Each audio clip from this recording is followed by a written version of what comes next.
Seguimos esta noche en Minuto Uno. Enseguida tenemos muchas novedades políticas. Muchas novedades políticas para plantear esta noche. Atenti, porque se empieza a mover el tablero político y de una forma rápida. Wiener, le voy adelantando, Wiener duda. El viernes resuelve, pero pareciera ya que va a anunciar que se baja. Cobos, ¿qué va a hacer? ¿Cómo están los radicales con los porotos para la convención radical? Insaurralde, tengo un dato sobre su futuro político. Y Julián Domínguez, el primero aparentemente que se baja de la carrera presidencial y va a la provincia de Buenos Aires. ¿En tándem con quién? Hay muchos datos políticos muy fuertes esta noche que se los voy a adelantar. Horacio Berbisky, ¿cómo estás? Buenas noches. Bien, buenas noches. Gracias por venir como siempre, Horacio. Bueno, ¿qué pasó ayer con los familiares de Memoria Activa? Vos también te retiraste del discurso de Lorenzetti. Sí, ayer, digamos, yo fui con Diana Malamud, de Memoria Activa, invitados a la inauguración del año electoral en la Corte Suprema, y cuando llegamos, ahí había gente de protocolo que planteó que Memoria Activa no tenía lugar en la sala de audiencias, como decía la invitación que tenía Diana Malamud, sino en un patio frente a un televisor. Yo le dije a alguien que estaba allí que le expliqué quién era, le expliqué que era una de las víctimas, de las 85 víctimas del atentado al edificio de la DAIA, su esposo murió allí, y fueron a hacer una consulta adentro, volvieron y dijeron no, tiene que ir ahí al patio. Entonces Diana se acercó a ver el patio, era un patio con un televisor, le habían puesto patio de honor, había un cartel que decía patio de honor. Se reparten honores con carteles, ¿no? Claro. Era un patio. Y Diana dijo, no, yo no me quedo. Yo me voy y yo, naturalmente, nosotros en el CELS representamos a Memoria Activa ante el Sistema Interamericano de Defensa de los Derechos Humanos, donde hemos llevado el caso de la AMIA, donde el presidente Kirchner se comprometió a reformar la ley de inteligencia ante Memoria Activa en el Sistema Interamericano, compromiso que cumplió 10 años después su esposa, la presidenta actual. Entonces nos retiramos y nos fuimos a verlo por televisión. Y nos impresionó mucho el discurso del doctor Lorenzetti, que giró todo el discurso sobre las víctimas. Primero se pasó un video que en televisión no se vio, ni en televisión, ni en el sitio de la Corte Suprema en Internet. Se veía que apagaban las luces y que proyectaban un video, pero nosotros no lo vimos el video. ¿Lo tenemos? ¿Lo querés ver? Todavía no. Entonces escuchábamos el video y hablaba de las víctimas, y hablaba de la compasión, y hablaba de que no son expedientes, que son familias, que son seres humanos, que son rostros, que son nuestro tema, que hay que tratar no con frialdad, sino con compromiso. Una cosa muy compasiva, muy amorosa, diría. Y yo veía a Diana Malamud que le iba saliendo humo de la cabeza a medida que escuchaba estas cosas, porque el contraste entre ese discurso melifluo y los hechos de que la víctima del atentado, del cual estamos todos hablando desde hace 45 días de nuevo, quedaba fuera. Ahora, después me llamó una de las personas que sí estuvo adentro y me comentó el video. Ahí cuando nos enteramos de qué era el video, bueno, ahí ya directamente a Diana no le salía humo sino fuego. Y ahora sí podemos verlo y van a entender por qué. A ver, Nico, pongamos el video de la Corte que ayer ha producido mucha polémica.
termina con Nisman? Termina con Nisman, varios segundos, dirigido a los jueces que habían participado en la organización y en el apoyo de la marcha del 18 de febrero. Y Lorenzetti empieza a hablar de las víctimas, y empieza a hablar de la impunidad, y empieza a hablar de los oscuros procesos que duran eternamente y nunca se sabe bien cómo son las cosas. Pero eso es la justicia. Sí, pero en los casos que se están mostrando allí, en el caso de Once hay un juicio. Hay un juicio. Hay varios funcionarios procesados.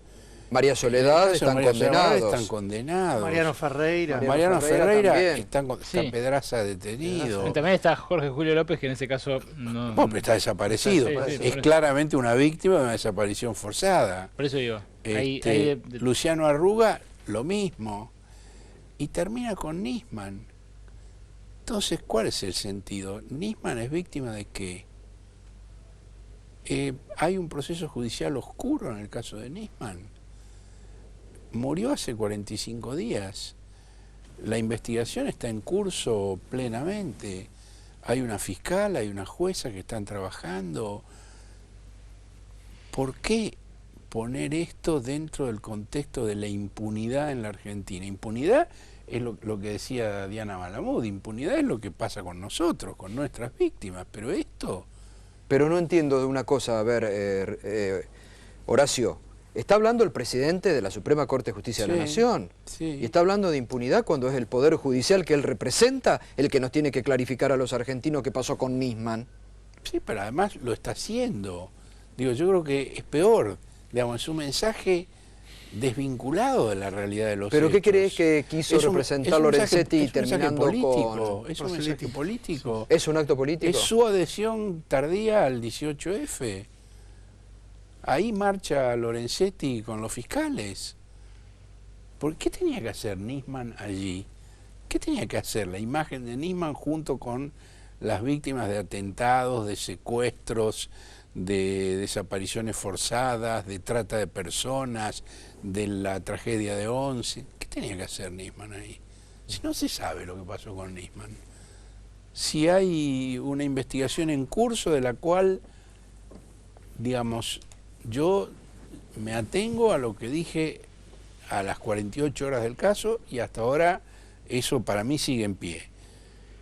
No hay elementos como para afirmar que fue un suicidio, pero muchos menos para afirmar que lo mataron. Claro. Entonces, si uno no quiere esperar a la definición científica, jurídica, bueno, lo que hace es una lectura política. Y es lo que hizo el doctor Lorenzetti. Ahora vos fíjate, Horacio, que referido a esto que vos decís y esta puesta de la figura de Nisman sobre el final de este video, hubo hechos que no fueron desmentidos por la Corte, pero el informe del cuerpo médico forense sobre la autopsia de Nisman primero lo conoció Lorenzetti antes que la fiscal y la jueza. Lorenzetti se reunió, al menos se sabe, porque lo publicaron dos veces con una de las partes. Con una de las partes, Arroyo Salgado. Entonces, ¿Lorenzetti está queriendo meterse en el proceso de investigación? Tengo toda la impresión de que sí. ¿Y además, por qué motivo? Arroyo Salgado está presionando para correr del caso a la fiscal Viviana Fein y a la jueza Fabiana Palmaguini. Y que pase a la Justicia Federal. Y que pase a la Justicia Federal a una causa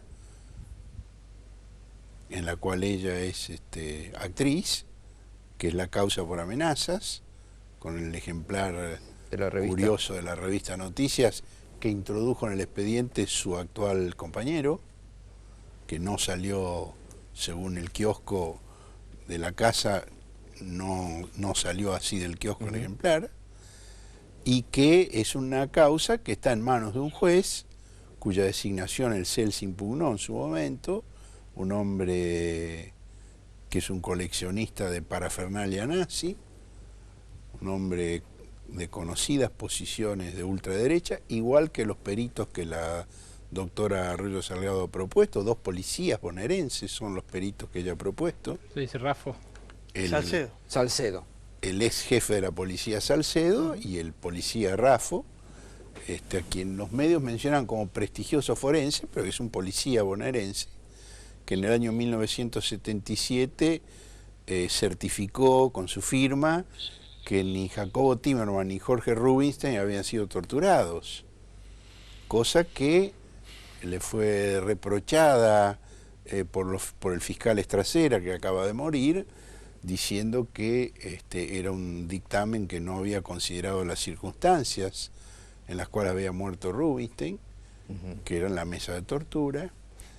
Y en el año 1984, el oficial de la policía bonaerense Osvaldo Raffo declaró ante el Consejo Supremo de las Fuerzas Armadas que la policía bonaerense no torturaba a los detenidos, que quienes torturaban a los detenidos eran los guerrilleros. Y cuando el presidente del Consejo Supremo, el brigadier Fagés, le preguntó, ¿él tuvo que intervenir en algún caso? Sí, nosotros intervinimos en muchos casos. ¿Y cuál recuerda? Bueno, no sé, porque como eran casos de guerra, los mirábamos rápidamente y seguíamos.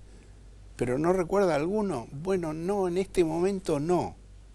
Ese es el perito de parte de la doctora Arroyo Salgado, sobre la base de cuyo dictamen, si, como están haciendo trascender ellos mismos, fuera que se trató de un homicidio, ella pediría el pase a la justicia federal. ¿A dónde? Al juzgado del doctor Rodríguez.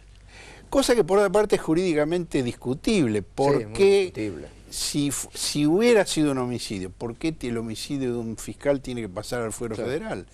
Si vale por razón del territorio, ocurrió en la capital. Exacto, exacto. Bueno, acá tanto Mónica Cuñarro, Cristina Camaño, varios abogados juristas camañones dicen que es imposible que eso ocurra, que sería un escándalo. Bueno, nada es imposible no, es que verdad, ocurra. En Argentina, es verdad, en la justicia menos.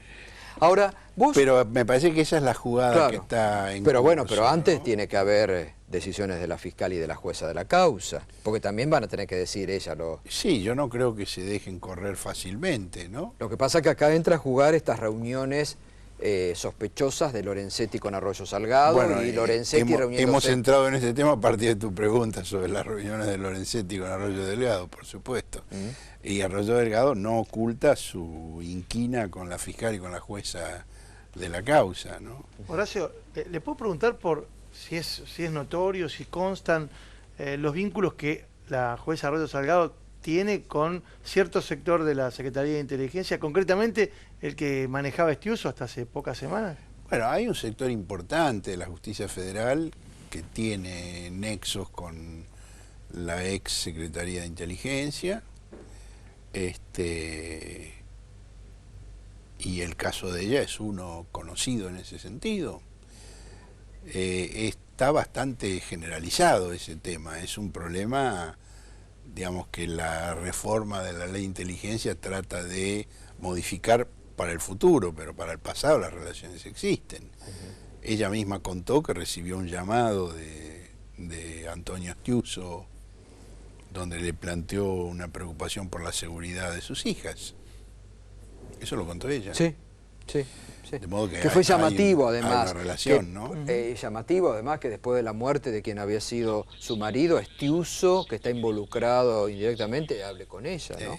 Todo esto es muy sugestivo. Yo no me animo a sacar conclusiones. Ahora, vos no te animás ahora, a sacar conclusiones, pero vos sos un investigador nato, Horacio, y tenés mucha información, y vos venís desarrollando. La vez anterior que viniste acá, desarmaste todo lo que había sido la acusación de Nisman. Después se corrobora. Bueno, hoy podemos hablar del dictamen del fiscal Pollichita, que apeló el fallo del doctor Rafecas. Es una apelación más breve, es decir, cada escrito es un poco más breve que el anterior. Le reprocha a Rafecas no haber El de Nisman fue de 300 300 fojas, el de Pollichita requiriendo de 65, de 60 el de Rafecas desestimando, y de 35 el de Pollichita apelando esto. Rafecas concedió la apelación, fue a la Cámara Federal, la Cámara Federal tendrá que decidir. Ahora, yo leí la apelación de Polichita, me parece un trabajo técnico, serio, pero es decir, no tiene golpes bajos, no está lleno de adjetivos y de especulaciones como el de Nisman, pero sin embargo incurre en algunos errores que me parecen llamativos. Es decir, en la línea argumental del fiscal Polichita, él se centra en los dos temas que él mismo delimitó al hacer el requerimiento, que son la creación de la Comisión de la Verdad y el tema de las alertas rojas. Él se concentra allí. Ahora, sobre el tema de la Comisión de la Verdad, él dice, citando a Nisman, pero además haciendo lo propio, que la Comisión de la Verdad iba a tener funciones jurisdiccionales y que iba a desplazar la tarea del juez. Y esto, a mi juicio, implica que él no leyó el memorándum de entendimiento. Por el memorándum de entendimiento dice claramente que la Comisión de la Verdad va a intervenir después de que el juez argentino indague a los imputados. Exacto. Lo dice de una forma muy clara, dice, va a viajar a Teherán el juez de la causa, va a interrogar a los imputados en presencia de los miembros de la Comisión de la Verdad. Es decir, que lo primero es la indagatoria. Ahora, volviendo... Entonces, no hay obstrucción a la tarea jurisdiccional. No. Ahora, volviendo a la muerte de Nisman, vos decís, no me animo a decir que fue un asesinato, pero de suicidio. Con todos los elementos, incluido el fallo de Rafecas, donde hace una cronología de lo que pasó entre el miércoles y el domingo, y cómo están metidos los servicios, y cómo el viernes se había caído parte de su acusación cuando se conoce la nota de Interpol. ¿Vos qué crees que pasó ahí?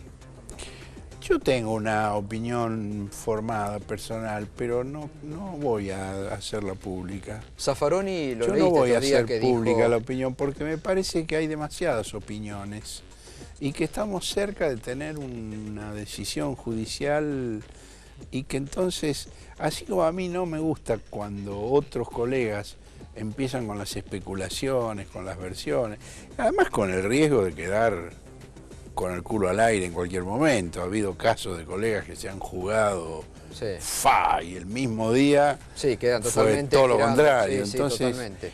Digo... Altafuentes. Sí, por una razón de prudencia, de respeto al trabajo de los demás.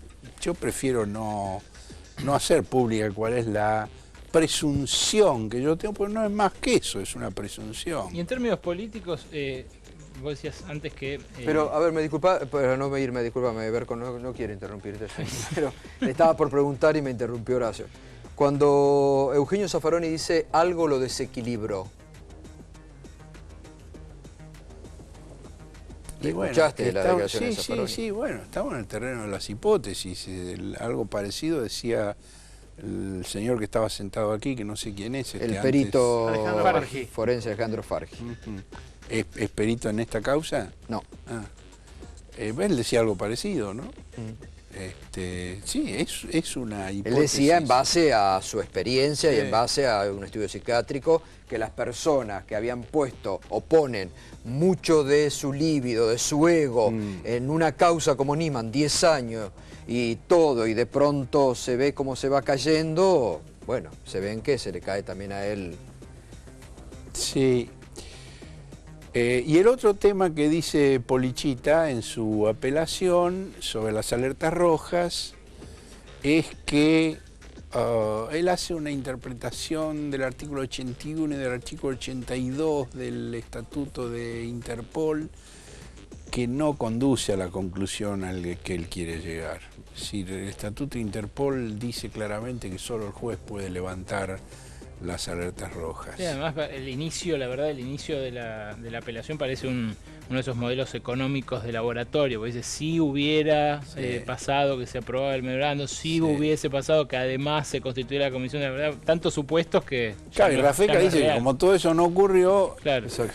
A ver, pero yo Digo, quería ir, para no pedirte especulaciones, al terreno político de la unidad fiscal AMIA, de la actuación de Nisman durante todos estos años. ¿No fue un error del Ministerio Público Fiscal, del gobierno, del oficialismo como un todo, haberlo mantenido, sobre todo después de que se difundieron los Wikileaks y quedó probado que Nisman pedía permiso a la embajada para... Mi opinión personal es que sí, que fue un error, y además lo escribí en página 12. Cuando Nisman hizo su requerimiento de captura de estos iraníes en el momento de mayor tensión entre el gobierno de Bush y el régimen de Ahmadinejad, y esto coincidió con un viaje de Kirchner a Naciones Unidas, yo escribí una nota en página 12 donde dije que era un juego muy peligroso el que se estaba haciendo y que podía ser utilizado como casus belli para aplicar en Irán la misma terapéutica que Estados Unidos había aplicado en Irak, y que era un juego muy peligroso, y antes no lo era un poco que también. no tenía sustento sólido. Es decir, porque el problema de la acusación de Nisman, es decir, cuando yo la leí en el año 2006 o 2007, me pareció lo mismo que Canicoba Corral dijo hace pocos días, antes de la muerte de Nisman. Digo, está basada en chimentos, versiones de los servicios de información, pero no hay pruebas de validez judicial. Y después, para colmo, quedó demostrado que no solo no había pruebas de validez judicial, sino que algunas de esas afirmaciones eran falsas. Por ejemplo, la identificación del presunto conductor de la supuesta camioneta, que según Nisman había sido admitida por dos hermanos de este hombre que él había interrogado en Estados Unidos, era que reconocían que el hermano era el... Y aparecieron después, había un problema de traducción allí, y aparecieron después estas mismas personas y dijeron, no, nosotros dijimos lo contrario, nosotros dijimos que él murió en el Líbano.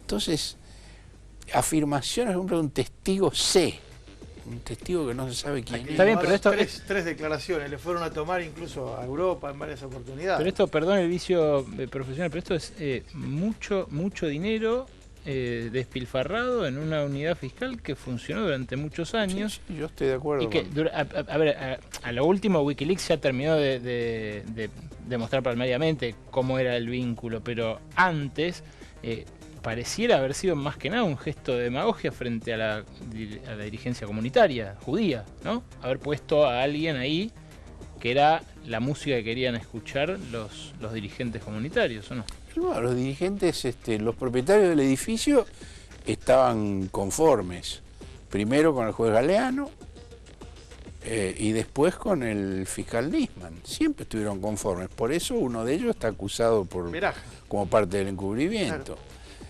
Ahora, otras cosas, volviendo a lo de Lorenzetti, otra de las cosas que Lorenzetti planteó, el tema de la embajada. Eso le iba a preguntar. Bueno, a eso íbamos, porque hay un comunicado hoy.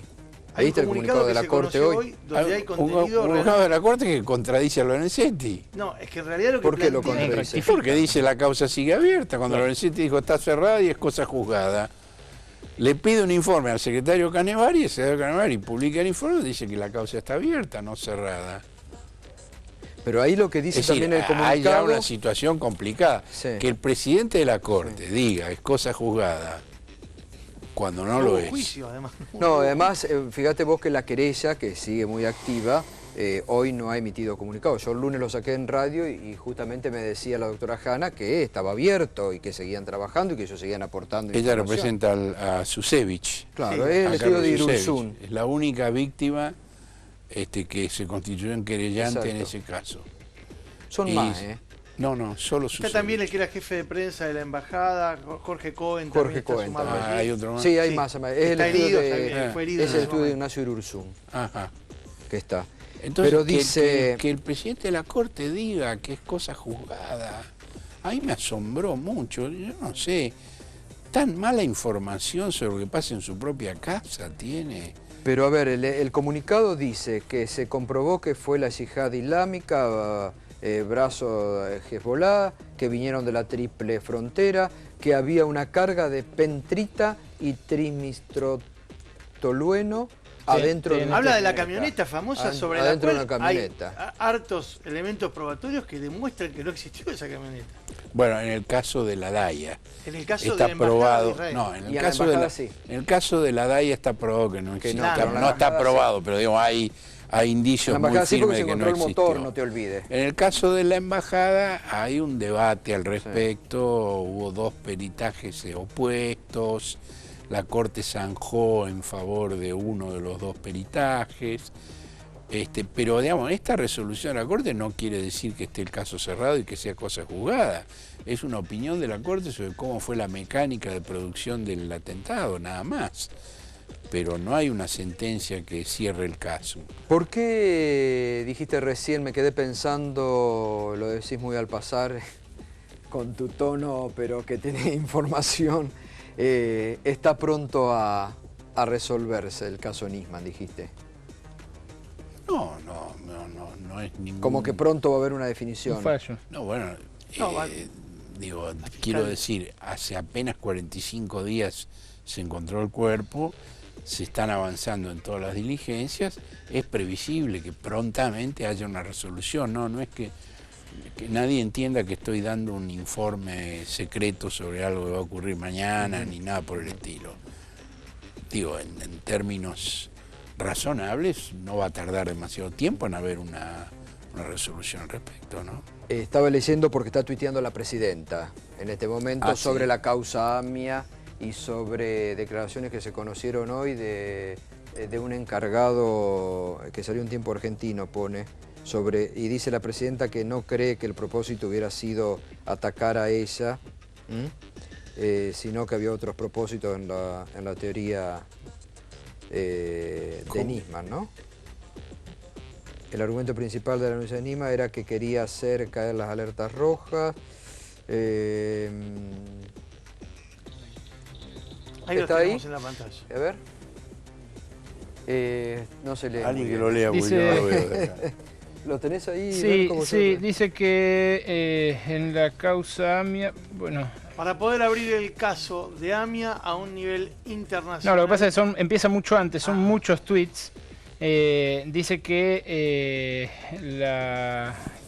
que ámbito, que Tiempo Argentino define a este hombre, Humire, Humire. sí, como un intelectual de la derecha republicana y que él mismo, según Clarín, conoce en detalle el caso AMIA. Y este hombre dice, yo no creo que Nisman hubiera querido atacar a la presidenta, no era su propósito. Es lo que dijo el domingo en la asamblea, ¿no? Acá lo dice, que Según Humire- experto en seguridad de la derecha republicana. Ahora, ¿Eh? ahora, si hubiera querido atacarla, ¿qué hubiera tenido que hacer? Claro. Agarrarla a tiros. Directamente. La denunció por encubrimiento del más grave atentado terrorista de la historia argentina. Si eso no es atacar a la presidenta, no entiendo. ¿Y vos qué crees? Yo no sé quién es esa persona, no yo puedo tampoco. opinar sobre algo que Pero- desconozco, pero este recorte, no quiso atacarla. Pero vos qué crees, ¿qué perseguía Nisman con esa presentación? ¿Era Nisman o otros? Entramos de nuevo en un terreno de especulación en el cual yo no soy una persona idónea. No, yo no sé qué perseguía Nisman, yo sé que su denuncia es autocontradictoria, lo dije inmediatamente, la leí 3 veces, la marqué de arriba abajo. Después, el doctor Rafecas, en su sentencia, encontró que no solo era autocontradictoria, sino que era contradictoria con lo que el mismo Nisman había escrito pocos días antes.